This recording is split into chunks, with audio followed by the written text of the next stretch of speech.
ஆயிரம் ஸ்தோத்திரமே இயேசுவை பாத்திரரே. ஆயிரம் ஸ்தோத்திரமே இயேசுவை பாத்திரரே. பள்ளத்தாக்கிலே அவர் லீலி, சாரோனிலே ஓ ரோஜா. பள்ளத்தாக்கிலே அவர் லீலி, சாரோனிலே ஓ ரோஜா. ஆயிரம் ஸ்தோத்திரமே இயேசுவை பாத்திரரே. ஆயிரம் ஸ்தோத்திரமே இயேசுவை பாத்திரரே. வாலிப நாட்களிலே என்னை படைத்தவரை நினைத்தே. வாலிப நாட்களிலே என்னை படைத்தவரை நினைத்தே. ஏற்றிய தீபத்தால் இதயமே நிறைந்தது இயேசுவின் அன்பினாலே. ஏற்றிய தீபத்தால் இதயமே நிறைந்தது இயேசுவின் அன்பினாலே. ஆயிரம் ஸ்தோத்திரமே இயேசுவை பாத்திரரே. ஆயிரம் ஸ்தோத்திரமே இயேசுவை பாத்திரரே. உலகமேன்மையாவும் நஷ்டமாய் எண்ணிடுவே. உலகமேன்மையாவும் நஷ்டமாய் எண்ணிடுவே. சிலுவை சுமப்பதே லாபமாய் நினைத்தே சாத்தானை முறியடிப்பே. சிலுவை சுமப்பதே லாபமாய் நினைத்தே சாத்தானை முறியடிப்பேன். ஆயிரம் ஸ்தோத்திரமே இயேசுவை பாத்திரரே. சொல்லுங்க. ஆயிரம் ஸ்தோத்திரமே இயேசுவை பாத்திரரே. சீற்றின்ப கவர்ச்சிகளை வெறுக்கும் ஒரு இதயம் தந்தி. சீற்றின்ப கவர்ச்சிகளை வெறுக்கும் ஒரு இதயம் தந்தி. துன்பத்தின் மிகுதியால் தோய்வுகள் வந்தாலும் ஆவியில் மகிழ்ந்திடுவே. துன்பத்தின் மிகுதியால் தோய்வுகள் வந்தாலும் ஆவியில் மகிழ்ந்திடுவே. ஆயிரம் ஸ்தோத்திரமே இயேசுவை பாத்திரரே. ஆயிரம் ஸ்தோத்திரமே இயேசுவை பாத்திரரே. பலவித சோதனையை சந்தோஷமாய் நினைப்பே. சொல்லுங்க. பலவித சோதனையை சந்தோஷமாய் நினைப்பே. எண்ணங்கள் சிறையாக்கி இயேசுவுக்கு கீழ்ப்படுத்தி விசுவாசத்தில் வளர்வே. எண்ணங்கள் சிறையாக்கி இயேசுவுக்கு கீழ்ப்படுத்தி விசுவாசத்தில் வளர்வே. ஆயிரம் ஸ்தோத்திரமே இயேசுவை பாத்திரரே. ஆயிரம் ஸ்தோத்திரமே இயேசுவை பாத்திரரே. இயேசுவின் நாமத்திலே ஜெயம் கொடுக்கும் தேவனுக்கு. இயேசுவின் நாமத்திலே ஜெயம் கொடுக்கும் தேவனுக்கு. அல்லேலூயா ஸ்தோத்திரம் இயேசுவே வாரும் என்றென்றும் உம்மில் வாழ.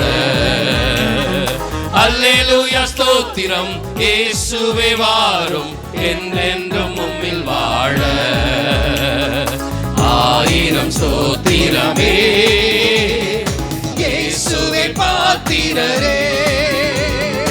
ஆயிரம் ஸ்தோத்திரமே இயேசுவே பாத்திரரே. பள்ளத்தாக்கிலே அவர் லீலி, சாரோனிலே ஓ ரோஜா. பள்ளத்தாக்கிலே அவர் லீலி, சாரோனிலே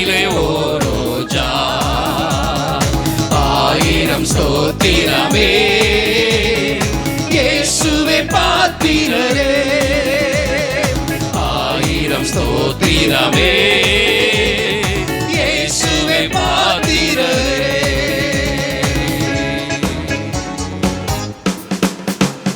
பிதாவாகிய தேவனாலும் கர்த்தராகிய இயேசு கிறிஸ்துவினாலும் கிருபையும் சமாதானமும் உண்டாயிருப்பதாக. ஆமென். இந்த மாதத்தின் முதல் வாரத்தில் மத்தேயு புஸ்தகம் 6ஆம் அதிகாரம் 12ஆம் வசனத்திலிருந்து எங்கள் கடனாளிகளுக்கு நாங்கள் மன்னிக்கிறது போல எங்கள் கடன்களை எங்களுக்கு மன்னியும். தேவன் கற்றுக் கொடுத்த பரமண்டல ஜெபம். அந்த பரமண்டல ஜெபத்திலிருந்து மன்னிப்பதின் அவசியத்தை குறித்ததான செய்தியை இந்த மாதத்தின் முதல் வாரத்தில் நாம் பார்த்தோம். நாம் மற்றவருடைய தப்பிதங்களை மன்னித்தால் கர்த்தர் நம்முடைய தப்பிதங்களை மன்னிக்கிறார். நாம் மற்றவர்களை மன்னிக்காமல் கசப்பு, பகை, விரோதம், பழிவாங்குதல் போன்ற குணங்களை கொண்டிருந்தால் நமக்கு வரவேண்டிய ஆசீர்வாதங்களை நாம் இழந்து போகிறோம். மாத்திரமல்ல, நாளுக்கு நாள் மறுரூபம் அடைந்து பரலோகம் செல்லக்கூடிய அந்த பாக்கியத்தையும் நாம் இழக்கிறோம் என்று கடந்த வாரம் எங்கள் கடனாளிகளுக்கு நாங்கள் மன்னிக்கிறது போல எங்கள் கடன்களை எங்களுக்கு மன்னியும் என்கிற வசனத்தின் மூலமாய் கர்த்தருடைய வார்த்தையை தியானித்தோம். இந்த மாதம் முழுவதும் மன்னிப்பை குறித்ததான செய்தியை பார்க்க ஜெபித்திருக்கிறோம். கர்த்தர் உதவி செய்வாராக. தொடர்ச்சியை இந்த நாளிலே நாம் பார்க்க போகிறோம். தேவன் மன்னிப்பதின் அவசியை குறித்ததான ஒரு பாடத்தை நமக்கு தொடர்ந்து கற்றுத்தருவாராக. செவி கொடுக்கிற இருதயம், கீழ்ப்படுகிற இருதயம் நமக்குள் காணப்பட கர்த்தர் கிருபை தருவாராக. மத்தேயு சுவிசேஷம் 18ஆம் அதிகாரம் 21ஆம் 22ஆம் வசனங்கள். அப்பொழுது பேதுரு அவரிடத்தில் வந்து, ஆண்டவரே, என் சகோதரன் எனக்கு விரோதமாய் குற்றம் செய்து வந்தால் நான் எத்தனை தரம் மன்னிக்க வேண்டும்? 7 தரம் மட்டுமோ என்று கேட்டான். அதற்கு இயேசு, 7 தரம் மாத்திரமல்ல, 70 தரம் மட்டும் என்று உனக்கு சொல்லுகிறேன். அன்பானவர்களே, மத்தேயு 18ஆம் அதிகாரம் ஆண்டவர் பல போதனைகளை சீஷர்களுக்கு மத்தியிலே போதித்து கொண்டே வருகிறார். முதல் சில வசனங்களை பாருங்கள். நீங்கள் மனம் திரும்பி பிள்ளைகளைப் போல் ஆகாவிட்டால் பரலோக ராஜ்யத்தில் பிரவேசிக்க மாட்டீர்கள். நீங்கள் யாருக்கும் இடரலாக வாழக்கூடாது. இந்த சிறியரில் யாருக்காவது இடரல் உண்டாகும்படி நீங்கள் வாழ்வீர்களானால் உங்கள் கழுத்தில் எந்திர கல்லை கட்டி உங்களை கடலின் ஆழத்தில் போடுவது நலமாக இருக்கும். அடுத்து அப்படியே தொடர்ந்து பேசுகிறார். உன் கை, உன் கால், உன் கண் உனக்கு இடரலை உண்டாக்கினால் அதை பிடுங்கி போடு. நீ முழு சரீரத்தோடு நரகத்திற்கு போவதை காட்டிலும் ஊனனாய், குருடனாய், முடவனாய் நீ பரலோகத்திற்கு போவது உனக்கு நல்லது. அதற்கடுத்து இந்த சப்ஜெக்டை கற்றுக் கொடுக்கிறார். உன் சகோதரன் உனக்கு விரோதமாய் பாவம் செய்தால் அவனுக்கு நீ மன்னித்து விடு. அவன் ஒருவேளை உன்னோடு கூட ஒப்புரவாகாவிட்டால் அதை சபை சங்கத்துக்கு தெரியப்படுத்து. அவனை தொடர்ந்து விரோதம் பண்ணி கொண்டிருக்காதே. நீங்கள் பூமியில் எவைகளை கட்டுகிறீர்களோ அது பரலோகத்திலும் கட்டப்பட்டிருக்கும். நீங்கள் எவைகளெல்லாம் கட்டவிழ்க்கிறீர்களோ அது பரலோகத்திலும் கட்டவிழ்க்கப்பட்டிருக்கும். நீங்கள் பூமியில் 2 பேர் 3 பேர் ஒருமனப்பட்டு எதற்காக ஜெபிக்கிறீர்களோ பரலோகத்தில் இருக்கிற பிதா உங்களுக்கு அதை நிச்சயமாய் வாய்க்க பண்ணுவார். போதனைகளை கற்றுக் கொடுத்து கொண்டே வருகிறார். கவனிக்க கேட்கிறேன். ஆண்டவர் போதித்து கொண்டே வருகிறார். ஒவ்வொரு சப்ஜெக்டாக பேதுரு கேட்டுக்கொண்டே வருகிறான். சிறு பிள்ளைகளுடைய சப்ஜெக்ட், இடரலை உண்டாக்குகிற சப்ஜெக்ட், மன்னிக்கிற சப்ஜெக்ட், ஜெபிக்கிற சப்ஜெக்ட், இதெல்லாம் கேட்டுட்டே வர்றான். அந்த மன்னிக்கிற சப்ஜெக்ட் வரும்பொழுது ஆவியானவர் அவனோடு கூட பேசுகிறார். அவனுடைய உள்ளத்தை கொஞ்சம் டச் பண்ணுறார். பேதுருவே, உன் சகோதரனோடு நீ மனத்தாங்கலாக இருக்கிற, உன் சகோதரனை நீ மன்னிச்சிரு. பேதுரு சொல்கிறான், எத்தனை முறை நான் அவனை மன்னிக்கிறது? 1 முறையா 2 முறையா? நான் மன்னிக்க அவன் மறுபடியும் எனக்கு விரோதமாக கிரியை செஞ்சுட்டே இருக்கிறான். எல்லாத்துக்கும் ஒரு லிமிட் இருக்குது. மனசுக்குள்ளே சொல்கிறான், எல்லாத்துக்கும் ஒரு லிமிட் இருக்குது. எத்தனையோ முறை மன்னிச்சிட்டேன், இதுக்கு மேலே மன்னிக்க மாட்டேன். ஆண்டவருடைய சப்ஜெக்ட் அடுத்த சப்ஜெக்ட் போயிடுது. அடுத்து ஆண்டவர் ஜபத்தை குறித்து பேசுகிறார். பரலோகத்தில் எதை நீ பூமி எதை கட்டுறையோ பரலோகத்தில் கட்டப்பட்ட சப்ஜெக்ட் போயிட்டே இருக்கு. செய்தி போதனை நேரம் முடியுது. பேதுரு ஆண்டவர்கிட்ட போகிறான். ஆவியானவர் வேற உள்ள குத்திக்கிட்டே இருக்கிறார். பேதுருவே, உன் சகோதரனை மன்னிச்சிடும். சரி, ஒரு கிளியரன்ஸ் வேணும் எனக்கு. ஆண்டவர்கிட்டே போயிடுறான் நேரம். ஆண்டவரே, நீர் நிறைய கற்றுக் கொடுத்துட்டே வந்தீர், மன்னிப்பை குறித்து பேசினீர். உன் சகோதரன் உனக்கு விரோதமாக பாவம் செஞ்சா நீ அதை அவனுக்கு உணர்த்து, அவனை மன்னிச்சு அவனை நீ என்ன பண்ணு, ஒப்புரவாக்கு. இதெல்லாம் நீர் சொன்னீர். ஒரு டவுட், எத்தனை முறை நான் மன்னிக்கணும் அவனை? எனக்கு விரோதமாக பாவம் செய்துட்டே இருக்கிறான் அவன், எத்தனை முறை நான் மன்னிக்கிட்டோம்? 7 தரம் மன்னிக்கிட்டா? கேள்வி கேட்குறான். ஆண்டவர் பேதுருவை பார்த்து சொல்கிறாரு, 7 தரம் மாத்திரம் இல்லை, 70 தரமும் நீ என்ன பண்ணணும், அவனுக்கு மன்னிக்கணும். 7 என்பது நம்பர் கிடையாது, 7 என்பது ஒரு முழுமை. 7 என்பது நீ மன்னிச்சிட்டே இருக்கணுன்றதுக்கு ஒரு அர்த்தம். 70ன்னா உன்னுடைய வாழ்நாள் முழுவதும் நீ அவனுக்கு மன்னிக்கணும். மன்னிக்காத ஒரு நிலையே உனக்குள்ள இருக்கக்கூடாது. அதுதான் 7-70. ஆண்டவருடைய வார்த்தையை பேதுரு அலட்சியமாக கேட்கல, கீழ்ப்படியணும், அர்ப்பணிக்கணும். ஏதோ ஆண்டவர் போதனை பண்ணுறாரு, அந்த போதனையை நான் கேட்குறவனா இருக்கக்கூடாது, அதை கரெக்டாக நான் செய்கிறவனா இருக்கணும். ஆண்டவர் பேதுருடைய உள்ளத்தில் கிரியை செய்கிறார். பிரதர் அண்ட் சிஸ்டர், பிரசங்க நேரம் என்னம்மா? வேதம் சொல்லுகிறது, கர்த்தர் ஜனங்களோடு கூட பேசுகிற நேரம். ஆமென். வார்த்தையை கேட்டு இந்த காதலை விட்டுற நேரம் கிடையாது. பேதுரு ஒரு பிரதான அப்போஸ்தலன், அவனுக்குள்ள ஒரு எச்சரிக்கை இருந்தது, அவனுக்குள்ள ஒரு அர்ப்பணம் இருந்தது, அவனுக்குள்ள ஒரு கீழ்ப்படுகிற குணம் இருந்தது. நான் வசனத்தை கேட்கறவனா மாத்திரம் இருக்கக்கூடாது, நான் அதுக்கு கீழ்ப்படியணும். ஆமென் சொல்றீங்களா? பவுல் அப்போஸ்தலன் இருக்கிறதுலையே பெரிய அப்போஸ்தலன். நான் பிரசங்கம் பண்றவனா மாத்திரம் இருக்கக்கூடாது, நான் பண்ற பிரசங்கத்துக்கு நானே கீழ்ப்படுகிறவனா இருக்கணும். ஆமென் சொல்றீங்களா? அன்பானவர்களே, தேவனது ஆலயத்தில் செய்தியை கேட்பது அல்லது வேதத்தை வாசிக்கும் பொழுது கவனத்தோடு வாசிப்பது என்பது தேவன் நம்மோடு கூட பேசுகிற நேரம். இந்த வேதத்தை கர்த்தர் எழுதி கொடுத்திருக்கிறார். ஆமென். கர்த்தர் நம்மோடு கூட பேசுகிற நேரம். நீங்கள் கதை புக்கை போல் வாசிங்கன்னா, சர்ச்சில் உட்காந்து சொற்பொழிவை கேட்குறது போல் கேட்டிங்கன்னா எந்த பிரயோஜனமும் இருக்காது. வசனத்தை கேட்கும் போதே, ஆண்டவரை நான் என்ன செய்யணும்ப்பா, எனக்குள்ளே என்ன மாற்றம் வரணும் ஆண்டவரே, கொஞ்சம் ஆமேன்னு சொல்லுங்களேன். கொஞ்சம் கரங்களை உயர்த்தி, ஆண்டவரே, செய்தியின் நேரங்கள் நேரத்தை போக்குகிற நேரமாக இருக்கக்கூடாது. ஆண்டவரே, கதை பேசுகிற நேரமாக, உலக காரியங்களை கதையடிக்கிற நேரமாக இருக்கக்கூடாது. பரலோக தேவனுடைய வாயாக இந்த செய்தியின் நேரம் இருக்கணும். ஆண்டவரே, உங்களுடைய ஜனங்கள் உங்களுடைய சத்தத்தை கேட்கணும், கீழ்ப்படியணும், அர்ப்பணிக்கணும். சத்தம் ஆமேன்னு சொல்லுங்களேன். ஆவியானவர் சபைகளுக்கு சொல்லுகிறதை காதுள்ளவன் கேட்க கடவன். அப்படின்னா என்ன அர்த்தம்? எல்லாருக்கும் காது இருக்குது. வசனத்தை கேட்கிறவர்களாகவும் கீழ்ப்படுகிறவர்களாகவும் இருக்கிறவர்களைத்தான் ஆண்டவர் அப்படி சொல்லுகிறார். ஆவியானவர் சபைக்கு சொல்லுகிறதை. அன்பானவர்களே, ஆனால் இதே ஆண்டவர் ஒரு இடத்துல புலம்புறாருங்க. சர்ச்சில் உக்காண்டிருக்கிற மக்களை பார்த்துட்டு புலம்புறார் ஆண்டவர். என்ன புலம்புறார் பாருங்க. மத்தேயு 13ஆம் அதிகாரம் 15ஆம் 16ஆம் வசனங்கள். இந்த ஜனங்கள் கண்களினால் காணாமலும் காதுகளினால் கேளாமலும் இருதயத்தினால் உணர்ந்து மனந்திரும்பாமலும் நான் அவர்களை ஆரோக்கியமாக்காமலும் இருக்கும்படியாக அவர்கள் இருதயம் கொழுத்திருக்கிறதே. காதால் மந்தமாய் கேட்டு தங்கள் கண்களை மூடிக்கொண்டார்கள் என்பதே. உங்கள் கண்கள் காண்கிறதினாலும் உங்கள் காதுகள் கேட்கிறதினாலும் அவைகள் பாக்கியமுள்ளவைகள். இந்த ஜனங்கள், வசனம் தொடங்குகிறது, இந்த ஜனங்கள் கண்களால் காணாமல், காதுகளினால் கேட்காமல், இருதயத்தினால் உணராமல் இருக்கிறார்கள், மனம் திரும்பாமல் இருக்கிறார்கள். அவர்கள் எப்படி தெரியுமா இருக்கிறார்கள்? அவர்கள் காதுகளில் மந்தமாய் கேட்கிறார்கள். எந்தெந்த காதுல தேவனுடைய வார்த்தை விழலையோ, ஆண்டவர் உன்னை பார்த்து தான் சொல்றார், இந்த ஜனம் மந்த காதுடைய ஜனம். இரண்டாவது ஆண்டவர் சொல்றாரு, கண்களை மூடிக்கொண்டார்கள்.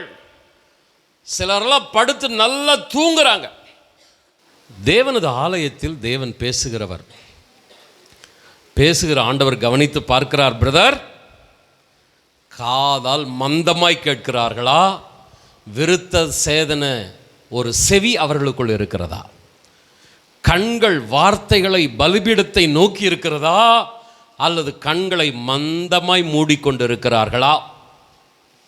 பாடுற நேரத்தில் ஆவியோடும் கருத்தோடும் பாடுறாங்களா, இல்லை வக்கான்னு எதையாவது யோசிச்சுருக்குங்களா?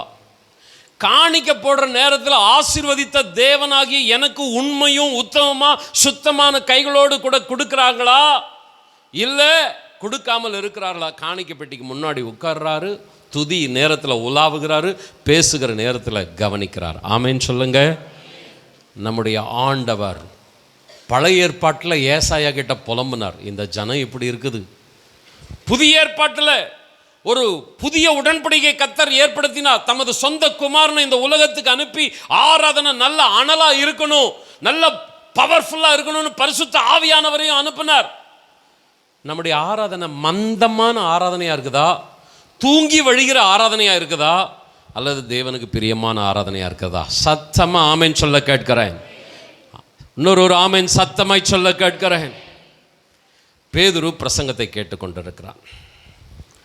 அவனுடைய உள்ளத்தில் ஒரு ஆசை, ஆண்டவரே நம்முடைய வசனத்தை கேட்குறவனா மாத்திரம் இருக்கக்கூடாது, நான் அறகுறை விசுவாசியாக இருக்கக்கூடாது, அறகுறை ஊழியக்காரனாக இருக்கக்கூடாது, நான் என்ன செய்யணுமோ அதை செய்யணும். 7 தரம் மன்னிக்கிட்டோமா பேதுருவே? 1 முறை இல்லை, 7 முறை இல்லை, உன் வாழ்நாளெல்லாம் 70 முறையும் நீ மன்னித்து கொண்டே இருக்க வேண்டும்.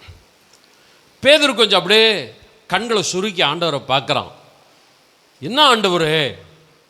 ஆண்டவர் புரிஞ்சுக்கிறார். பேதுருவே, நான் உனக்கு ஒரு சம்பவத்தை சொல்லி நான் இந்த மன்னிப்பதின் அவசியத்தை நான் புரிய வைக்கப் போகிறேன், ஆதலால் இந்த சம்பவத்தை கவனி என்று பேதுருவோடு கூட பேசுகிறார். இப்பொழுதும் எல்லோரும் கையில் பைபிளை எடுத்துக்கொள்ளுங்கள். ஸ்க்ரீனில் வசனம் வரும், ஆனால் கொஞ்சம் பைபிளை எடுங்க. மத்தேயு சுவிசேஷம் 18ஆம் அதிகாரம் 23ஆம் வசனத்திலிருந்து அந்த அதிகாரம் முடிய 35ஆம் வசனம் வரைக்கும் எல்லாருமே சேர்ந்தே வாசிக்கலாமா? எப்படியெனில் பரலோக ராஜ்யம் தன் ஊழியக்காரிடத்தில் கணக்கு பார்க்க வேண்டுமென்றிருந்த ஒரு ராஜாவுக்கு ஒப்பாயிருக்கிறது. அவன் கணக்கு பார்க்க தொடங்கின போது 10,000 தாலந்து கடன் பட்டவன் ஒருவனை அவனுக்கு முன்பாக கொண்டு வந்தார்கள். கடனை தீர்க்க அவனுக்கு நிர்வாகம் இல்லாதபடியால் அவனுடைய ஆண்டவன் அவனையும் அவன் பெண்ஜாதி பிள்ளைகளையும் அவனுக்கு உண்டான எல்லாவற்றையும் விற்று கடனை தீர்க்கும்படி கட்டளையிட்டான்.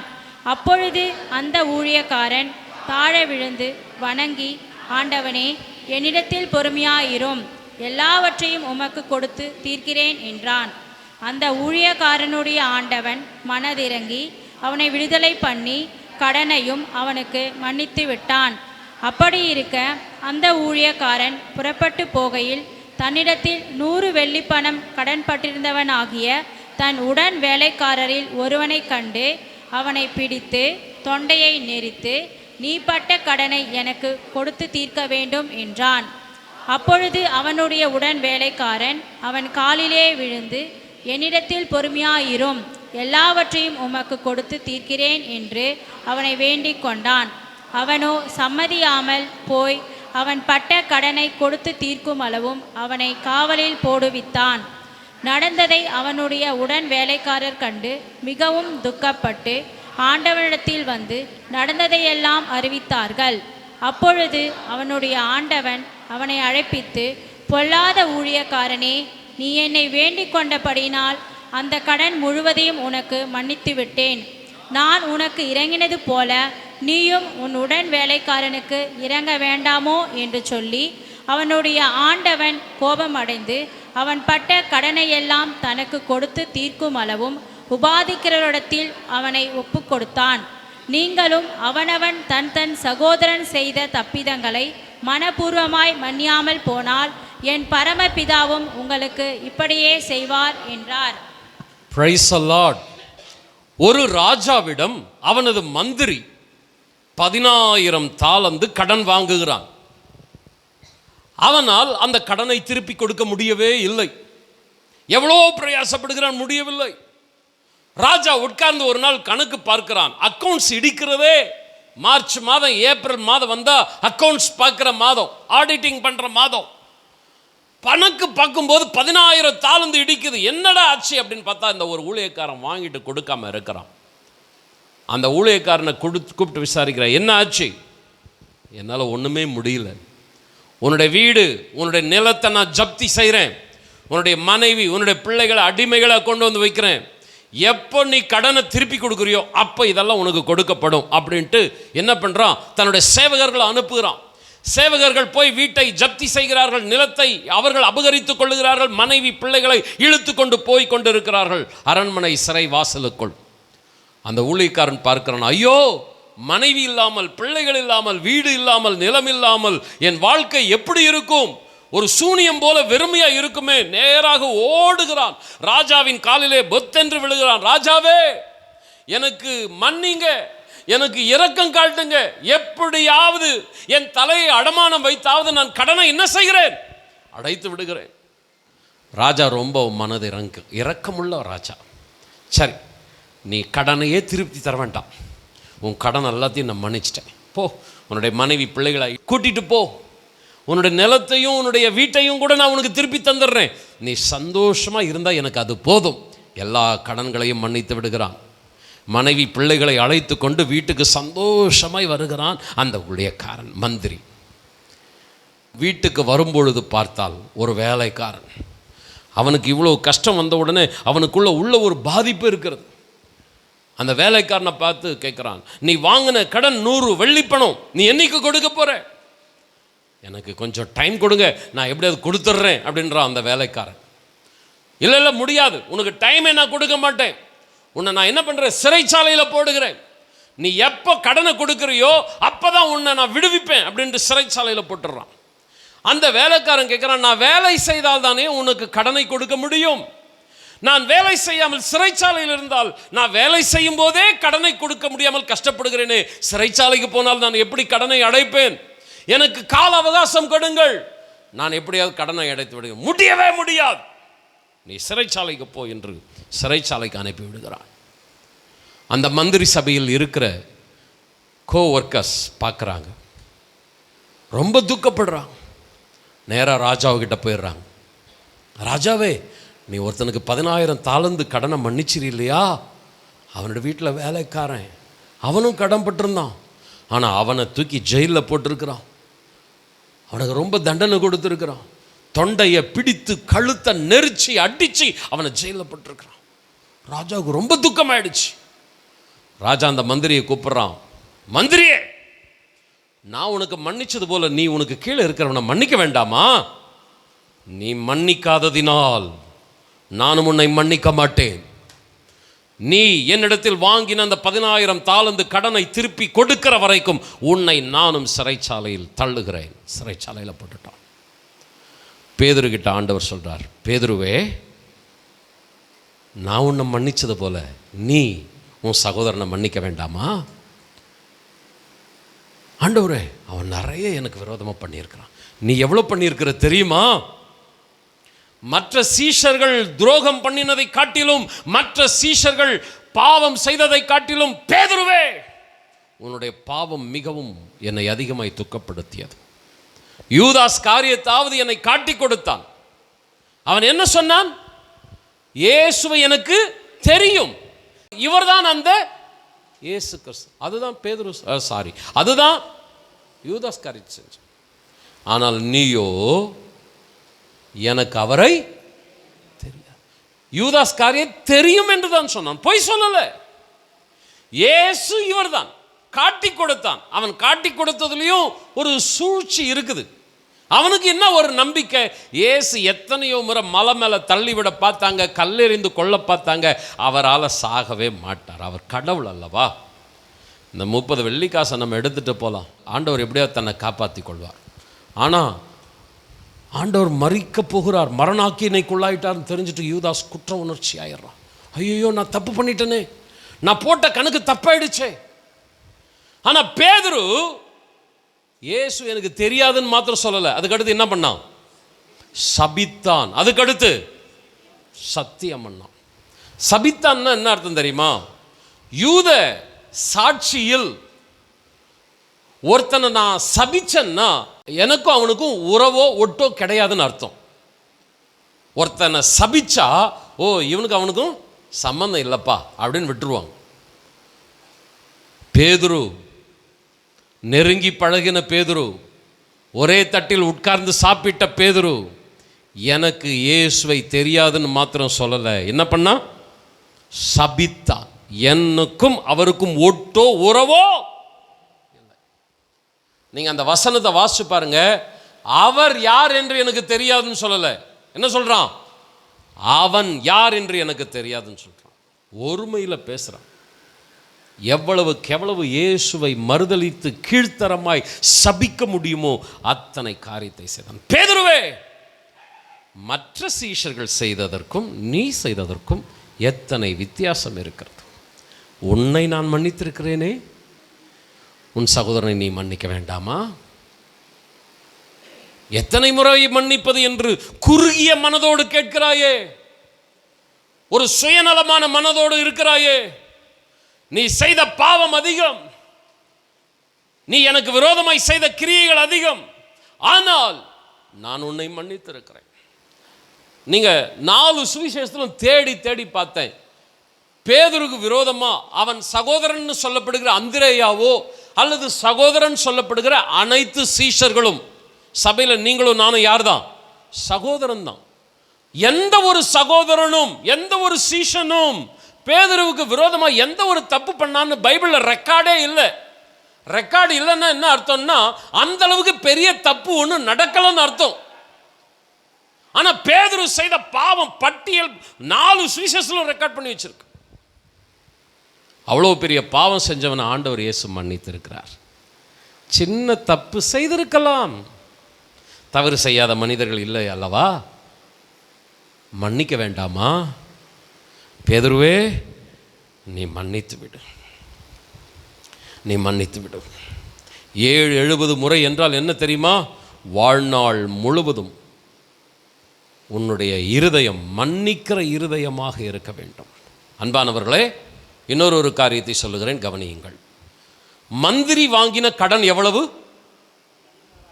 10,000 தாலந்து. வேலைக்காரன் வாங்கின கடன் எவ்வளவு? 100 தாலந்து இல்லை, 100 வெள்ளி பணம். 10,000 தாலந்து என்பது வாழ்நாள் சம்பாத்தியம். ஒரு மனிதனுடைய ஆனுவல் இன்கம் அல்ல, வாழ்நாள் சம்பாத்தியம். 100 வெள்ளிப்பணம் என்பது ஒரு கூலிக்காரனுடைய ஒரு நாள் கூலி பணம். கவனிங்க, வேல்யூ கொஞ்சம் கவனிங்க. மந்திரியினுடைய கடன் எவ்வளவு? வாழ்நாள் முழுவதும் அவன் உழைச்சாலும் அந்த கடனை என்ன பண்ண முடியாது? அடைக்க முடியாது. இந்த ஜென்மம் அல்ல, எத்தனை ஜென்மம் எடுத்தாலும் அப்படின்னு சொல்லுவாங்க. ஒரே ஜென்மம் தான் இருக்குது. ஒரே தரம் பிறப்பதும் நியாய தீர்ப்படைவதும் மனுஷனுக்கு நியமிக்கப்பட்டிருக்குது. சில சமயங்கள் சொல்லுகிறது மனுஷன் இந்த பிறவியில் பட்ட கடனை அடுத்த ஜென்மத்தில் தீர்ப்பான். கிடையவே கிடையாது. ஒரே ஒரு பிறவிதான். 7 ஜென்மமோ அல்லது பல ஜென்மங்களோ மனிதனுக்கு கிடையாது. இந்த ஜென்மத்தில், இந்த பிறவியில் உன்னுடைய கடனை, உன்னுடைய பாவத்தை, உன்னுடைய ஆண்டவருக்கு விரோதமான அந்த செய்கையில் மன்னிப்பை பெறாவிட்டால் எந்த ஜென்மத்திலையும் நீ பெற முடியாது. ஆண்டவர் பேதுருக்கு கற்றுக் கொடுக்கிறாரு, இந்த மந்திரியுடைய கடன் எவ்வளவு தெரியுமா? வாழ்நாள் முழுவதும் உழைச்சாலும் அவனால் அந்த கடனை என்ன பண்ண முடியாது? அடைக்க முடியாது. ஆனா 100 வெள்ளி பணம்ன்றது ஒரு நாள் கூலி. அந்த ஒரு நாள் கூலியை ஒரு நாளோ 2 நாளோ ஹார்ட் ஒர்க் பண்ணா அந்த வேலைக்காரன் என்ன பண்ண முடியும்? மன்னிச்சிட முடியும். கொஞ்சம் கவனமா கேளுங்க பிரதர், சிஸ்டர். ஆண்டவர் உங்களுக்கும் எனக்கும் கிருபை தருவாராக. பேதுருவுக்கு இருந்த விருத்த சேதன செவி, ஆமேன் சொல்லுங்களேன். பேதுருவுக்கு இருந்த கீழ்ப்படுகிற இருதயம், ஆமேன் சொல்லுங்களேன். ஆண்டவர் எனக்கும் உங்களுக்கும் தந்தருள்வாராக. பெரிய மன்னிக்க முடியாத தவறை பேதுரு செய்தது போல, பெரிய அடைக்க முடியாத கடனை அந்த மந்திரி செய்தது போல, நம்முடைய குறைகள், நம்முடைய பாவங்கள் மன்னிக்க முடியாத அளவுக்கு பெரியதாக இருக்கிறது. ஆனால் நாம் மன்னிக்க வேண்டிய மற்றவருடைய தவறுகள் சாதாரண அளவில் இருக்கிறது, மன்னிக்கக்கூடிய அளவில் இருக்கிறது. ஆனால் மனிதனுடைய மனம் பிராட் மைண்ட் அல்ல, ஒரு குறுகிய மனம், நேரோ மைண்ட். தன்னுடைய தவறை பெருசா சொல்ல மாட்டான், அடுத்தவனுடைய தவறை தான் என்ன பண்ணுவான்? 10,000 தாலந்து கடன் பெருசா தெரியல அவனுக்கு. 100 வெள்ளி பணம் கடன் பெருசா தெரியுது. எத்தனை பொல்லாத இருதயம் பார்த்தீங்களா மனுஷனுடைய இருதயம். பிரதர் அண்ட் சிஸ்டர், உங்களுக்கும் எனக்கும் தேவன் பாராட்டி இருக்கிற கிருபை கொஞ்சம் நெஞ்சம் அல்ல. எத்தனை பேர் ஆமேன்னு சொல்றீங்க? இந்த பலிபீடத்தில் நின்று பிரசங்கம் பண்றதுக்கு நான் தகுதி கிடையாது. இந்த இடத்துல உட்காந்து அப்பா பிதாவின் கூப்பிடுறதுக்கு நமக்குள்ள ஒருத்தருக்கும் தகுதி கிடையாது. எத்தனை பேர் ஆமேன்னு சொல்றீங்க? ஆனா நம்மளை கர்த்தர் மன்னிச்சிருக்கிறார், அதிகாரம் கொடுத்திருக்கிறார், மகனே மகளேன்னு உயர்த்தி வச்சிருக்கிறார், மோதிரத்தை போட்டிருக்கிறார், வஸ்திரத்தை போட்டிருக்கிறார், பாதரட்சையை போட்டிருக்கிறார். எத்தனை பேர் ஆமேன்னு சொல்றீங்க? ஆனால் நம்ம மன்னிக்காமல் இருக்கிறது நல்லது இல்லை பிரதர் சிஸ்டர். இன்னும் கசப்பு விரோதமாகவே இருக்கிறீங்களா? மனுஷனுடைய மனம் எப்படிப்பட்டதுன்னா, தன்னுடைய பிரச்சனை தன்னுடைய தவறை சாதாரணமாக டீல் பண்ணுவாங்க, ஆனால் மற்றவங்க செஞ்சதை பெருசாக சொல்லுவாங்க. மத்தேயு சுவிசேஷம் 7ஆம் அதிகாரம் 3, 4 நீ உன் கண்ணில் இருக்கிற உத்திரத்தை உணராமல் உன் சகோதரன் கண்ணில் இருக்கிற துரும்பை பார்க்கிறது என்ன? இதோ உன் கண்ணில் உத்திரம் இருக்கையில் உன் சகோதரனை நோக்கி நான் உன் கண்ணில் இருக்கும் துரும்பை எடுத்து போடட்டும் என்று நீ சொல்வது எப்படி? நமது கண்ணில் என்ன இருக்குது? உத்திரம்னா என்ன தெரியுங்களா? தூண், பில்லர். அப்படியே ஒரு பில்லர் மாதிரி நம்முடைய கண்ணில் இருக்குது. அப்படின்னா என்ன அர்த்தம்? நம்முடைய பார்வையை அடைச்சிடும். நமக்கு முன்னாடி இருக்கிறது ஒன்றுமே தெரியாது. யாராவது நமக்கு முன்னாடி ஒருத்தர் குண்டா ஒருத்தர் நின்ட்டாங்கன்னா, எப்பா பில்லர் மாதிரி அடைச்சிக்காத, கொஞ்சம் தூரமா. உன் கண்ணில் இருக்கிறது உத்திரம், ஆனால் அடுத்தவன் கண்ணில் இருக்கிறது என்னது? துரும்பு. என்ன ஆண்டவர் இதுக்கு அர்த்தம் கொடுக்குறாரு? உன் கண்ணில் இருக்கிற உத்திரத்தை எடுக்கிறதுக்கு நீ ரொம்ப பிரயாசப்படணும். உன்னுடைய பாவத்தை போக்குறதுக்கு மிகுந்த விலைக்கிரயத்தை செலுத்தணும். ஆனால் அடுத்தவன் கண்ணில் இருக்கிற துரும்பு இருக்கு பாருங்க, அடுத்தவன் செய்த தப்பு இருக்கு பாருங்க, அது ஜஸ்ட் ஊதனாவே என்ன ஆயிடும்? அந்த துரும்பு பறந்துடும். ஆனால் உனக்கு உன் கண்ணில் இருக்கிற உத்திரம் பெருசா தெரியல, அடுத்தவன் கண்ணில் இருக்கிற. பிரதர், அந்த மந்திரியினுடைய கடன் எவ்வளவு? 10,000 தாலந்து. அந்த வேலைக்காரனுடைய கடன் எவ்வளவு? 100 வெள்ளி பணம். இந்த மந்திரி யோசிச்சு பார்த்துக்கணும், ஐயோ வாழ்நாள் முழுசும் உழைச்சாலும் என் கடனை தீர்க்க முடியாது, எனக்கு எவ்வளவு பெரிய நன்மை அந்த ராஜா செஞ்சிருக்கிறார், எனக்கு கீழே என்ன ராஜாவா நினைச்சிட்டு இருக்கிற அந்த வேலைக்காரனுக்கு நான் மன்னிக்க வேண்டாமா? என் ராஜா, என் அதிகாரி என்னை மன்னித்தார், நான் அதிகாரியா இருக்கிறேன், எனக்கு கீழே இருக்கிறவனை மன்னிக்க வேண்டாமா? அந்த மந்திரிக்கு அந்த 10,000 தாலந்து என்கிற உத்திரம் பெருசா தெரியல, 100 வெள்ளிப்பணம் என்கிற துரும்பு பெருசா தெரியுது. அதனால என்ன பண்ணிட்டாம? அடிச்சு கழுத்தை நெருத்தி ஜெயில போட்டாங்க. என்ன நடந்தது? அந்த சம்பவம் என்ன சொல்லுது? ஆண்டவர் என்ன சொல்றாரு? என்ன அந்த மந்திரி செஞ்சானோ அதே ஜெயில அவனுக்கும் இடம் கிடைச்சிச்சு. பா, ஆண்டவர் மன்னிச்சு உன் பொண்டாட்டி பிள்ளைகளோட உன் சொத்து பத்தோட சந்தோஷமா இருன்னு ஆண்டவர் அந்த ராஜா மந்திரி அனுப்பி வச்சிருக்கிறான். அந்த சந்தோஷத்துக்கு ஒரு கெடுதி வந்துடுச்சு, போய் ஜெயிலில் உக்காந்துருக்கிறான். யார்ப்பா இதுக்கு காரணம்? ராஜா காரணமா, மந்திரி காரணமா? பதில் சொல்லுங்க. ஜெயிலில் போட்டது ராஜாவா இல்ல மந்திரியினுடைய அந்த பொல்லாத சுபாவமா? இன்னைக்கும் உங்களுக்கும் எனக்கும் கர்த்தர் எத்தனையோ பாவங்களை மன்னிச்சிருக்கிறார். ஆமென். மன்னிச்சு பொழைச்சு போன்னு விட்டுல, நிறைய நன்மைகளை கொடுத்திருக்கிறார், நல்ல வேலைகளை கொடுத்திருக்கிறார், ஆசீர்வாதமான குடும்பத்தை கொடுத்திருக்கிறார். ஆமென் சொல்றீங்களா? சந்தோஷமா இருக்க வேண்டிய உங்களுக்குள் ஏன் இத்தனை பிரச்சனைகள்? ஏன் அன்பான சகோதரனை சகோதரியே? கொடுத்துட்டார், நிலத்தை கொடுத்துட்டார், வீட்டை கொடுத்துட்டார், மனைவியை கொடுத்துட்டார், பிள்ளைகளை கொடுத்துட்டார். ஆனால் வீட்டில் சந்தோஷம் இல்லைம்மா, நிம்மதி இல்லைம்மா. காரணம் என்ன? மன்னிக்காத பொல்லாத ஏதை. 7ஆம் அதிகாரம் 1, 2 வாசிங்க. நீங்கள் குற்றவாளிகள் என்று தீர்க்கப்படாத படிக்கு மற்றவர்களை குற்றவாளிகள் என்று தீர்க்காதிருங்கள். ஏனெனில் நீங்கள் மற்றவர்களை தீர்க்கிற தீர்ப்பின்படியே நீங்களும் தீர்க்கப்படுவீர்கள். நீங்கள் மற்றவர்களுக்கு அளக்கிற அளவின்படியே உங்களுக்கும் அளக்கப்படும். நீ என்ன அளவில் மற்றவர்களுக்கு அளக்கிறாயோ அதே அளவில் உனக்கும் அளக்கப்படும். நீ மற்றவர்களை குற்றவாளின்னு தீர்த்தால் நீ யாராய் இருப்பாய்? பிரதர் சிஸ்டர், ஆனாமா இந்த பிரசங்கத்தை பண்ணுறதுக்கு நான் ஜெபம் பண்ணி என்னை தகுதிப்படுத்திட்டு தான் பிரசங்கம் பண்ணுறேன். இந்த பிரசங்கத்தை பண்ணுறதுக்கு எனக்கே இத்தனை வருஷம் ஆயிடுச்சு. இந்த பிரசங்கத்தை என்னை ஊழியத்துக்கு வந்தவொன்னு ஆண்டவர் என்னை பண்ண சொல்லி கொடுக்கல. ஏன்னா என்கிட்டயே நிறைய பகை இருந்துச்சு, மன்னிக்காத தன்மை இருந்துச்சு. இல்லை ஆண்டவரே, எத்தனை முறை நான் மன்னிக்கிறதுன்னு நானும் பேதுரு மாதிரி முண்டி அடிச்சிட்டு இருந்தேன். ஆனால் என்னைக்கு நான் வசனத்தை கேட்குறவனா பிரசங்கம் பண்ணுறவனா இல்லாமல் கீழ்ப்படுகிறவனா இருந்தனோ அப்போ ஆண்டவர் இந்த வசனத்தை எடுத்து இப்போ நீ இதை பிரசங்கம் பண்ணு அப்படின்னு கொடுக்குறார். பிரதர் அண்ட் சிஸ்டர், வீடு இருக்குமா? ஆமென். மனைவி இருக்கிறாங்க, அழகான ஆசீர்வாதமான பிள்ளைகள் இருக்கிறாங்க. எத்தனை பேர் ஆமென் சொல்கிறீங்க? ஆனால் சந்தோஷம் கெட்டு போகிறதுக்கு காரணம் நம்மக்கிட்ட இருக்கிற பொல்லாத குணம். ஆண்டவர் கையில் இருக்கிற தராசு ரொம்ப ரொம்ப நீதியான தராசு. அந்த தராசில் அநியாயமே கிடையாது. ராஜா மன்னித்த பின்னாடியும் இவன் மன்னிக்காத தன்மையில் இருந்ததுனால தான் கண்ணீர், கசப்பு, இருதயத்தில் அவனுக்குள்ளே இருந்த கசப்பு அவனுடைய வாழ்க்கையே கசப்பாக்கிடுச்சு. இன்றைக்கும் சிலருடைய வாழ்க்கையில் கசப்பு இருக்கிறதுக்கு காரணம் சாத்தான் கிடையாது, ஆண்டவரும் கிடையாது. உன் இருதயத்தில் இருக்கிற கசப்பு உன் வாழ்க்கையை கசப்பாக்குகிறது. நீ மற்றவர்களை அள வைப்பதினாலே உன்னையும் அந்த கண்ணீருக்குள் கர்த்தர் தள்ளுகிறார். நீ மற்றவரை மன்னித்துப்பார், மற்றவரை நேசித்துப்பார், உன்னை கர்த்தர் ஆசீர்வதிப்பார். உன்னுடைய தவறுகளும் மன்னிக்கப்படும். நானும் தவறு செய்கிறவன் தான், என்னையும் ஆண்டவர் மன்னிப்பார். ஹல்லேலூயா. நான் எல்லாரையும் நேசித்து மன்னித்து அன்பு காட்டி அரவணைச்சி நடத்தினா தேவன் எனக்கும் இரக்கம் செய்வார். ஆமென் சொல்லுங்களேன். நியாய தீர்ப்புக்கு முன்பாக இரக்கம் என்ன செய்யுமாம்? மேன்மை பாராட்டுமாம். ஆண்டவர் நியாயம் தீர்க்கிறாருன்னு வச்சுங்க. இப்போ நான் ஒரு தப்பு பண்ணிட்டேன்னு வச்சுங்க, ஒரு உதாரணத்துக்கு சொல்கிறேன், நான் ஒரு தப்பு பண்ணிட்டேங்க.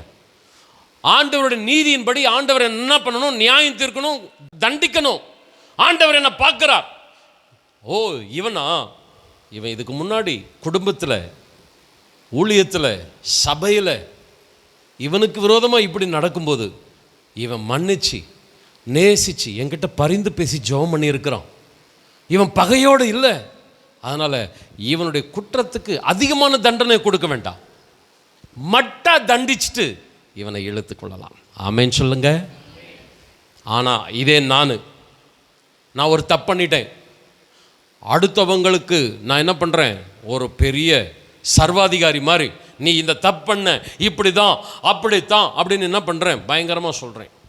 ஆண்டவர் பார்க்குறார். ஓ, நீ இதுக்கு முன்னாடி இப்படி தானே அளந்த, உனக்கும் அப்படியே. அன்பானவர்களே, நியாய தீர்ப்பு செய்யறதுக்கு முன்னாடி ஆண்டவர் நம்மளை கொஞ்சம் அப்படி எடை போட்டு பார்ப்பார். நீ எப்படிப்பா இருந்த? குடும்பத்துக்குள்ளே எப்படிப்பா இருந்த?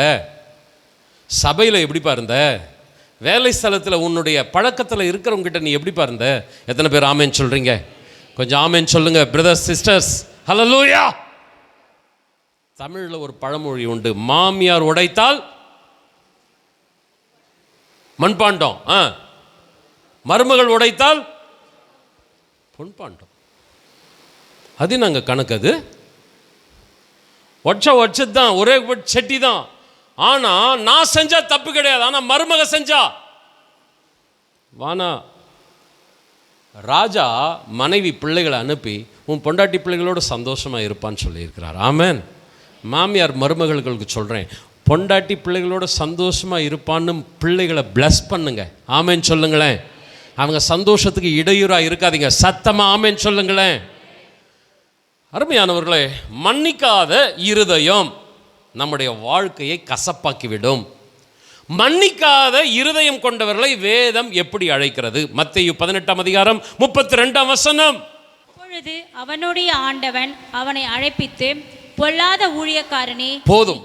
எப்படி அழைக்கிறான்? ஊழியக்காரனே என்று அழைக்கவில்லை. எப்படி அழைக்கிறான்? பொல்லாத ஊழியக்காரனே, துன்மார்க்கமான விக்கட் பர்சன். மன்னிக்காத இருதயத்தை ஆண்டவர் எப்படி அழைக்கிறார்னா, இந்த இருதயம் பொல்லாத இருதயம். நீங்க பைபிள வாசிச்சு பாருங்க, பொல்லாத இருதயத்திலிருந்து என்னென்னப்பா வெளிப்படும் அப்படின்னு பார்த்தா, பகை, விரோதம், கசப்பு, பழி வாங்குகிற குணம், இப்படிப்பட்ட அந்த துர்குணங்கள் வெளிப்படும். மனுஷனுடைய இருதயம் எல்லாவற்றை காட்டிலும் திருக்குள்ளதும் மகா கேடுள்ளதுமாக இருக்கிறது. பொல்லாத இருதயம். மன்னிக்காத உங்களையோ என்னையோ பார்த்து ஆண்டவர் ஊழியக்காரனேன்னு கூப்பிட மாட்டார், விசுவாசியேன்னு கூப்பிட மாட்டார். பொல்லாத ஊழியக்காரனே, பொல்லாத சொல்ல மாட்டேன்றீங்களே. அப்போ என்ன அர்த்தம்னு புரியல. சந்தோஷப்படுறேன், ஆண்டவர் பேசும்போது பேதுரு உள்ளத்தில் ஆவியானவர் கிரியை செய்தது போல. ஆமென், ஆமென். நம்மெல்லாம் ஆண்டவருடைய சத்தத்துக்கு கீழ்ப்படியணும். ஆமென். அன்பானவர்களே, இந்த இருதயம் ஜெபம் பண்ணால் எப்படி தெரியுமா ஜெபம் பண்ணும்? எங்கள் கடனாளிகளுக்கு நாங்கள் மன்னிக்கிறது போல எங்கள் கடன்களை எங்களுக்கு நல்லா ஜெபம் பண்ணும். தடுமாற்றம் இல்லாமல் ஜெபம் பண்ணும், ஊக்கமாக ஜெபம் பண்ணும், அன்பாக ஜெபம் பண்ணும், மாய்மாலம் இல்லாமல் ஜெபம் பண்ணும். ஆனால் அந்த மன்னிக்காத இதயம் அப்படி ஜெபம் பண்ண முடியாது. ஆண்டவர் ஃபஸ்ட்டு சண்டே மெசேஜை நினைவுபடுத்துகிறார். நாங்கள் மன்னிக்கிறது போல எங்களுக்கு மன்னி. அருமையானவர்களே, ஒரு வார்த்தை, ஒரு காரியத்தை நான் கேட்டுட்டு நான் கடந்து போகிறேன். இந்த இருதயத்தில் ஆண்டவர் சுகமாக கம்ஃபர்டபுளாக தங்குறாரா? நீங்கள் உங்களையே நீங்கள் கேட்டுங்க. என்னுடைய ஹார்ட்டில், என்னுடைய இருதயத்தில் ஆவியானவர் சுகமாய் தங்குகிறாரா? நீங்களே அந்த ஆலயம். நீங்கள் மீட்கப்படும் நாளுக்கென்று முத்திரையாக பெற்ற தேவனுடைய பரிசுத்தாவி உள்ள உக்காண்டு கிடக்கிறார். கம்ஃபர்டபுளாக இருக்கிறாரா? அல்லது அப்படியே ரொம்ப ஐயோ என்னால் முடியலப்பா, என்னை இந்த இருதயத்திலேருந்து சீக்கிரமாக கூட்டின்னு வந்துடும் ஆண்டவரேன்னு ரொம்ப துக்கத்தோடு இருக்கிறாரா? சிம்சோனை விட்டு போனது போல, சவுலை விட்டு போனது போல, யூதாஸை விட்டு போனது போல நம்மளை விட்டு போகணுன்னு துடிக்கிறாரா? இல்லை இல்லை இல்லை. இந்த இருதயம் நான் பிரியமாய் நேசிக்கிற இருதயம். ஹல்லேலூயா. என்னை போலவே இந்த இருதயம் நேசிக்கிறது, மன்னிக்கிறது. நான் இதில் தங்க விருப்பப்படுகிறேன். எத்தனை பேர் ஆமென் சொல்கிறீங்க? உங்கள் இருதயத்தை பார்த்து நீங்களே கேட்டுங்க. இந்த இருதயம் தேவனுக்கு பிரியமாக இருக்கிறதா? ஏன்னா நான் கண்டுபிடிக்க முடியாது. என்னால் உங்கள் முகத்தை தான் என்ன பண்ண முடியும், ஆனால் கர்த்தர் இருதயத்தை கவனிக்கிறார். ஆமென். சத்தமாக சொல்லுங்க. கடைசியாக ஒரு பாயிண்ட்டை வைக்கிறேன். 18ஆம் அதிகாரம் 34ஆம் வசனம். அவனுடைய ஆண்டவன் கோபமடைந்து அவன் பட்ட கடனை எல்லாம் தனக்கு கொடுத்து தீர்க்கும் அளவும் உபாதிக்கிறவரிடத்தில் அவனை ஒப்பு கொடுத்தான். யாரிடத்தில் ஒப்பு கொடுத்தான்? உபாதிக்கிறவரிடம். ஆங்கிலத்தில் நீங்கள் பார்த்தீங்கன்னா டார்ச்சரர், துன்புறுத்துகிறவர்கள், தண்டிக்கிறவர்கள். அன்பானவர்களே, 100 வெள்ளி பணம் கடன் கொடுக்காம இருந்தானே அந்த வேலைக்காரன், அவனை எங்கே போட்டான்? சிறைச்சாலையில் போட்டான். நீங்கள் அந்த சம்பவத்தை மறுபடியும் ஒரு முறை வாசிச்சு பார்த்துங்க. 100 வெள்ளி பணம் கடன் கொடுக்க முடியாத அவனை எங்கே போட்டான்? சிறைச்சாலையில் போட்டான். ஆனால் 10,000 தாலந்து, அந்த மன்னிக்க முடியாத கடன் அல்ல, அந்த கசப்பு, பகை, விரோதம், பழி வாங்குற குணம், இந்த இருதயம் கொண்ட நபர்களை சிறைச்சாலையில் போடல. எங்க போட்டான்? உபாதிக்கிறவர்களிடத்தில் போட்டான். டார்ச்சரர். நீங்க ஜெயிலில் போனீங்கன்னா ஜெயிலில் நிறைய செல்ஸ் இருக்கு. ஒரு சில வகுப்புகளில் நீங்கள் பார்த்தீங்கன்னா, நீங்கள் ஜெயிலில் போனீங்கன்னா உங்களை என்னமோ நான் தப்பாக நினச்சி சொல்லுங்க, ஏதோ ஊழியத்துக்கு போனான்னு நினச்சிங்க, ஜபத்துக்கு போனான்னு நினச்சிங்க.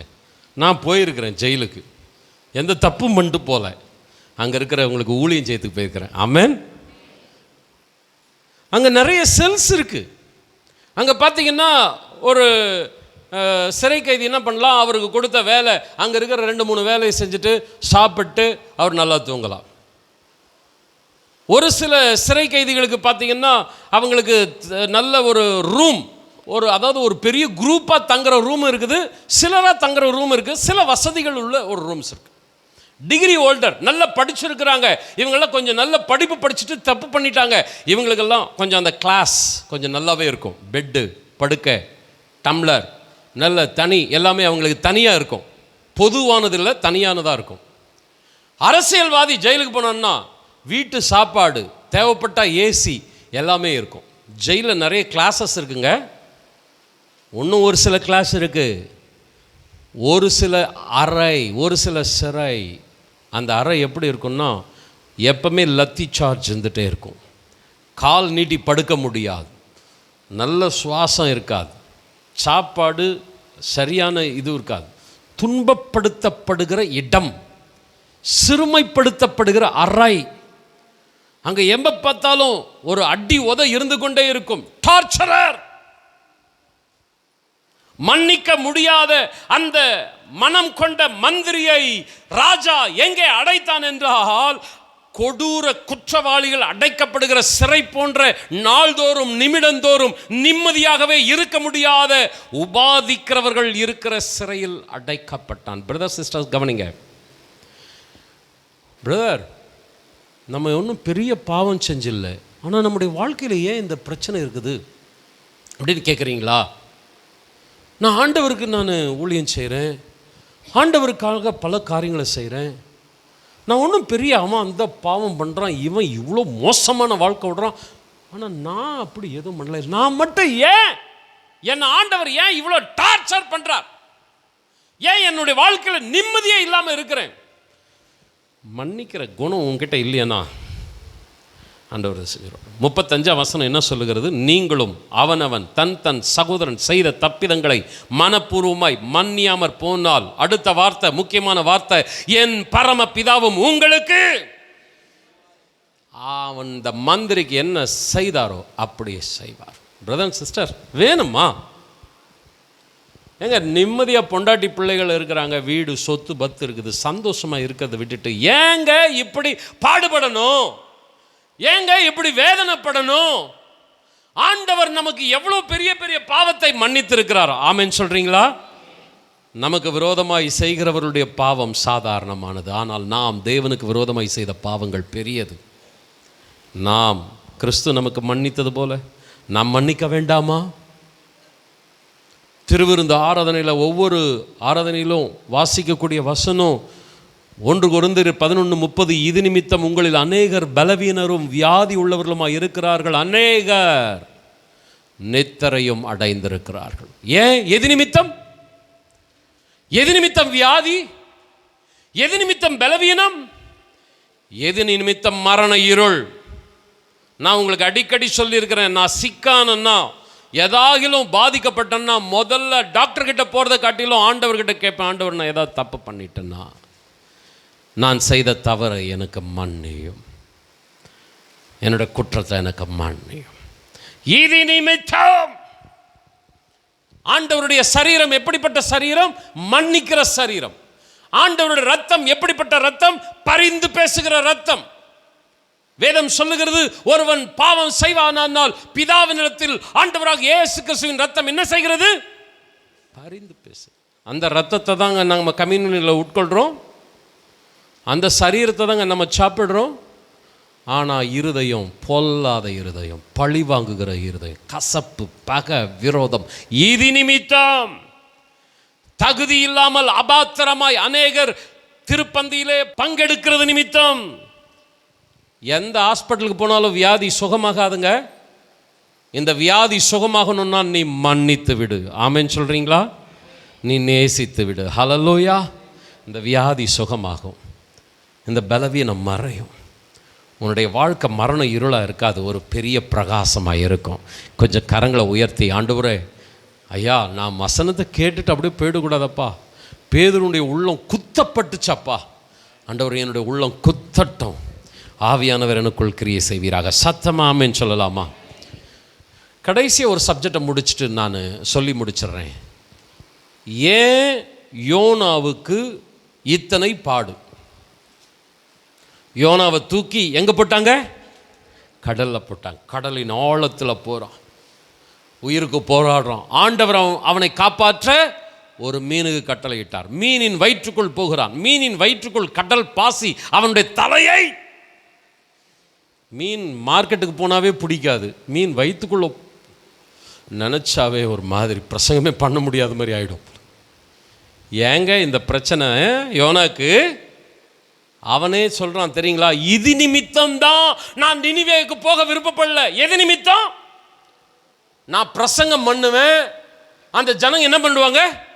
மனம் திரும்புவாங்க. நீர் என்ன பண்ணிடுவீர்? மன்னிச்சிருவீர். நான் பிரசங்கம் பண்ணலையன்னா அந்த ஜனங்க மனம் திரும்ப மாட்டாங்க. அந்த ஜனங்க மனம் திரும்பலையன்னா நீர் அவர்களை அழிப்பீர். ஒரு ஊழியக்காரனுக்குள்ள இருக்கிற சுபாவம். எத்தனை பொல்லாத இருதயம் பார்த்தீங்களா? சிலரெல்லாம் ஜோம் பண்ணுறது கிடையாது. நான் மன்னிச்சு ஜோம் பண்ணிட்டேன்னா ஆண்டவர் அந்த பனிஷ்மெண்ட்டை எடுத்து போட்டுருவார். உனக்கு தான் அவங்க அக்கினி தழல் உன் தலைமையில தான் குவிப்பார் ஆண்டவர். அன்பானவர்களே, இந்த பிரசங்கத்தை நீங்கள் சாதாரண பிரசங்கமாக எடுத்து நீங்கள் விட்டு விடாதீர்கள். தேவைப்படுகிற போதெல்லாம் இந்த பிரசங்கத்தை திரும்ப திரும்ப போட்டு கேட்டு பாருங்கள். ஜனங்கள் மனம் திரும்பியதுனால் ஊழியக்காரர் சந்தோஷப்படணும். அப்பா, பிரசங்கத்தை கேட்டு மன்னிக்கிற சபையாக என் சபை மாறிடுச்சுப்பா.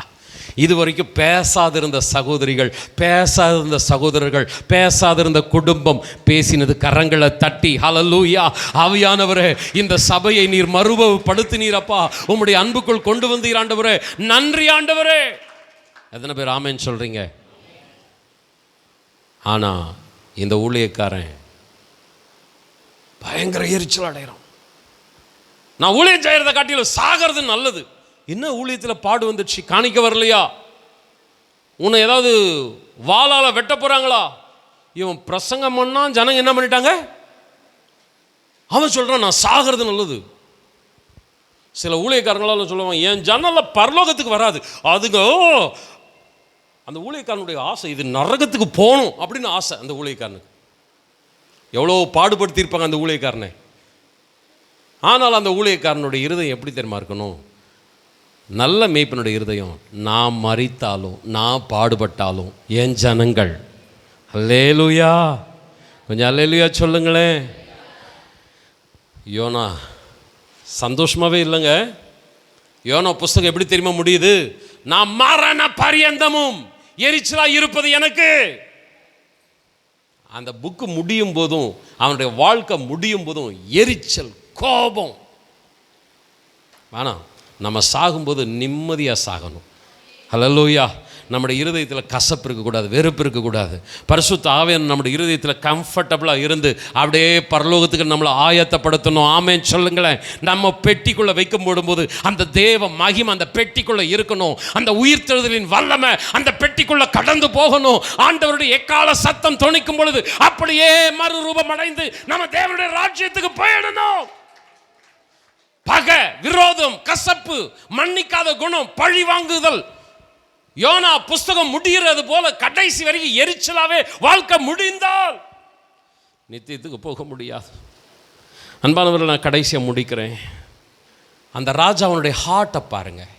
10,000 தளந்து வாழ்நாள் முழுசும் இவன் நினைச்சாலும் அந்த பிரச்சனையை அடைக்கவே முடியாது. ஆனால் அந்த ஹார்ட், சரி போய் தொலை அப்படின்னு விட்டுடல. நிலத்தை கொடுத்து, வீட்டை கொடுத்து, மனைவியை கொடுத்து, பிள்ளைகளை கொடுத்து, நீ போய் சந்தோஷமாயிரு, நீயும் சந்தோஷமாயிரு, உனக்கு கீழே இருக்கிற அந்த வேலைக்காரனையும். எத்தனை பேர் ஆமென் சொல்றீங்க? நானும் நல்லா இருக்கணும், சபையில் இருக்கிற எல்லாரும் நல்லா இருக்கணும். ஆமென். நானும் நல்லா இருக்கணும், என் வீட்டில் இருக்கிற சொந்த பந்தெல்லாம் நல்லா இருக்கணும். ஆமென். நினைக்கிறது ஈஸி இல்லைங்க, கஷ்டம். மன்னிக்கணும், நேசிக்கணும். ஏன் தெரியுமா? என்னை என் இயேசு மன்னித்தார். எத்தனை பெரிய பெரிய தப்பை செஞ்ச கண்களை மூடுவோமா? ஹல்லேலூயா. எவ்வளோ பெரிய பொல்லாத பாவத்தெல்லாம் நான் செய்தேன். எத்தனை முறை நான் மன்னிக்கணும்னு கேட்ட பேதுருவுக்கு ஆண்டவர் பதில் சொல்றாரு, லிமிட்டடே கிடையாது. ஒரு முறை 7 முறை என்கிற லிமிட்டடே கிடையாது. 70 முறை உன்னுடைய வாழ்நாள் முழுவதும் உன்னுடைய கண்களை மூடுகிற வரைக்கும் நீ மன்னிக்க, நீ நேசிக்க, உன்னுடைய இருதயத்தில் அந்த தேவ அன்பு நிறைந்திருக்கணும். காரணம் என்னன்னா, எத்தனை முறை நான் பாவம் செய்தாலும் அத்தனை முறை கர்த்தர் என்னை மன்னிச்சாரே. நன்மையும் கிருபையையும் என்னை ஆண்டவர் தொடரும்படி செய்தாரே. ஹல்லேலூயா, ஹல்லேலூயா. ராஜா மந்திரியை மன்னிச்சது மாத்திரல்ல, அவனுடைய சந்தோஷத்துக்கு தேவையான வீடு, நிலம், மனைவி, பிள்ளைகள் எல்லாத்தையும் கொடுத்து நீயும் சந்தோஷமா இரு, உன் கூட இருவர்களையும் சந்தோஷமா வைத்துக்கொள் என்று அனுப்பி வைத்தது போல. எத்தனை பேர் சொல்றீங்க? கரங்களை தட்டி, இதோ நாங்கள் ஆண்டவர் மகிழ்ந்திருப்பது போல எங்களோடு இருக்கிறவர்களையும் நாங்கள் மகிழ்ச்சிக்குள் கொண்டு வருவோம். எங்களை சந்தோஷப்படுத்துகிற ஆண்டவரை போல நாங்களும் அடுத்தவர்களுக்கு சந்தோஷத்தை கொடுப்போம். பகையோ விரோதமோ பழி வாங்குகிற குணமோ எங்களுக்குள் இல்லாமல் ஆண்டவரை நாங்கள் மன்னிக்கிற, நேசிக்கிற, பரிந்து பேசுகிற ஆண்டவரை இருதயம் உடையவர்களாக இருக்க எங்களுக்கு கிருபை தருவீராக. கரங்களை தட்டி கர்த்தரை மகிமைப்படுத்தலாமா? எத்தனை முறை இடறினாலும் அத்தனையும் மன்னித்தீரே. நன்மையும் கிருபையும் தொடரச் செய்து என்னை மீண்டும் நடக்க வைத்தீரே. சொல்லுங்க. எத்தனை முறை இடறினாலும் அத்தனையும் மன்னித்தீரே. நன்மையும் கிருபையும் தொடரச் செய்து என்னை மீண்டும் நடக்க வைத்தீரே.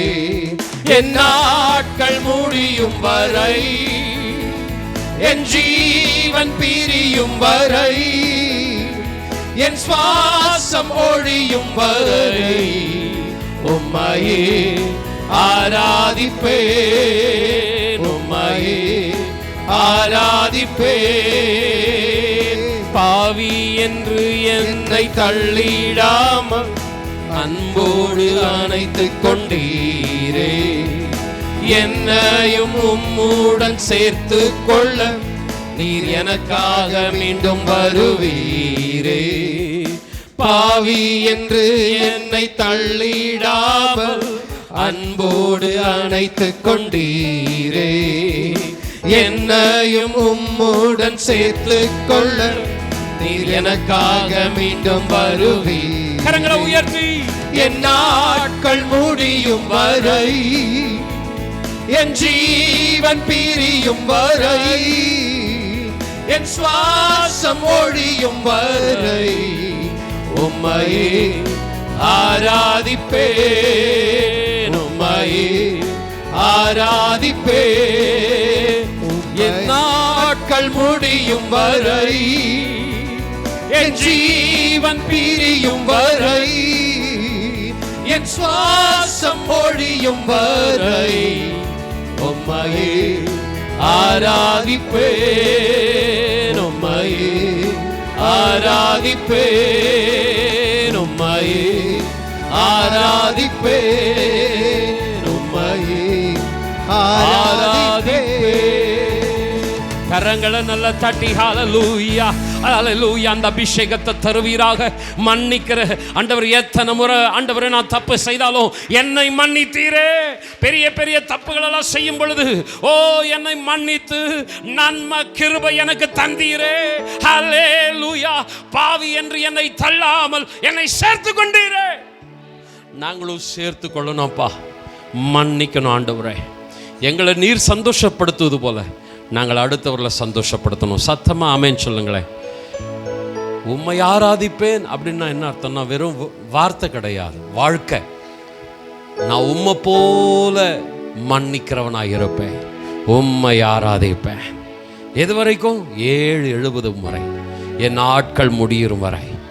ஆண்டவர், என் சுவாசம் ஒளியும் வர்ற நான் மன்னிக்கிறவனாகவே இருப்பேன், உம்முடைய சாயலை வெளிப்படுத்தி கொண்டு இருக்கிறவனாகவே இருப்பேன். கரங்களை தட்டி ஆண்டவரே இந்த அபிஷேகத்தை அடியானுக்குள்ள தருவீராக. இன்னைக்கு மாத்திரம் அல்ல ஆண்டவரே, உம்முடைய வருகை வருகிற வரை, என்னுடைய கண்கள் மூடுகிற வரை இந்த சபையில் இருக்கிற பெரியோர்கள் சிறியோர்கள் யாவர் மீதும் உம்முடைய அபிஷேகத்தை ஊற்றுவீராக. இந்த சபை மன்னிக்கிற, அன்பு செலுத்துகிற, சகோதர சிநேகம் நிறைந்த சபையா மாற்றும். கசப்பு, விரோதம், பகை எங்கள் சபையை விட்டு போகட்டும். பேசாதிருக்கிற உறவுகள் பேசட்டும். எங்கள் இருதயம் பொல்லாத இருதயமாக இருக்கக்கூடாது. எங்கள் இருதயம் நீர் விரும்புகிற, தங்குகிற இருதயமாக இருக்கணும். தொடர்ந்து நடத்துங்க. உம்முடைய நாமத்தை மகிமைப்படுத்திக் கொள்ளுங்க. துதி கன மகிமை உமக்கு செலுத்துகிறோம். இயேசுவின் நாமத்தில் ஜெபிக்கிறோம் நல்ல பிதாவே, ஆமென். என் ஆத்துமாவே கர்த்தரை ஸ்தோத்திரி, என் முழு உள்ளமே பரிசுத்த நாமத்தை ஸ்தோத்திரி. என் ஆத்துமாவே கர்த்தரை ஸ்தோத்திரி, கர்த்தர் செய்த சகல உபகாரங்களை மறவாதே, ஆமென். நம்முடைய கர்த்தராகிய இயேசு கிறிஸ்துவின் கிருபையும் பிதாவாகிய தேவனது அன்பும் பரிசுத்த ஆவியானவருடைய நிறைவான ஆசீர்வாதமும் பரிபூர்ணமான வழி நடத்துதலும் நம் அனைவரோடு கூட என்றென்றும் தங்கியிருப்பதாக, ஆமென்.